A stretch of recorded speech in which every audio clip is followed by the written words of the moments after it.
হাতে নেই কোনো সিনেমার কাজ, কিন্তু তবুও বিলাসে জীবন পার করছে মারিয়া মিম। সম্প্রতি মারিয়া মিমের বেশ কিছু ছবি নেট দুনিয়ায় ঘুরে বেড়াচ্ছে। দেখে মনে হচ্ছে সে মনে হয় রাশিয়ায় বসবাস করে। সবসময় কোনো না কোনো কিছু নিয়ে শিরোনামে থাকতে চায় মারিয়া মিম, সেটা হোক ভালো ঠিক কিংবা খারাপ দিক। অবশ্য তার জীবনে ভালো দিক নেই বললেই চলে। প্রতিনিয়ত কোনো না কোনো আকাম সে করবেই। চলুন জেনে আসি এবার কি আকাম করলো মারিয়া মিম। সম্প্রতি তার ফেসবুকে বেশ কিছু ছবি শেয়ার করেছে সে, কিন্তু মানুষের একটা লজ্জা শরম বলতে কিছু কথা আছে, কিন্তু এর তো কোনো লজ্জা শরম নেই বললেই চলে।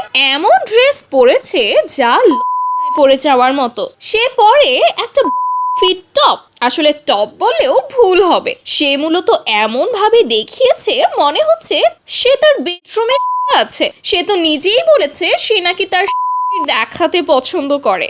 সেই ড্রেসটি নিয়ে ছবি তোলার পর নেটিজেনদের সমালোচনার মুখেও পড়েছে মারিয়া মিম, কিন্তু লোকজন সমালোচনা করলে তার কিছু যায় আসে না। এই সমালোচনার জবাবে তিনি বলেছেন এটা নাকি তার স্টাইল। আপনারা ভাবতে পারেন এটা নাকি তার স্টাইল। মিম হলো অভিনেতা সিদ্দিকের স্ত্রী, আর সিদ্দিকের সাথে অনেক আগেই তার তালাক হয়ে গেছে। মূলত এইসব কারণের জন্যই তার স্বামী তার সংসার করেনি। একটা ইন্টারভিউতে সে বলেছিল যে আমি যদি আমার চাই না দেখাতে পারি তাহলে আমি কিসের নায়িকা। তো ভিউয়ার্স, মারিয়া মিমের এই ছবিগুলো নিয়ে আপনাদের মতামত কি?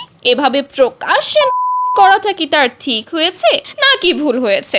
আপনারা আপনাদের মতামত জানাতে পারেন আমাদের কমেন্ট বক্সে। সেই সাথে আমাদের পেজটি ফলো করতে ভুলবেন না। ধন্যবাদ।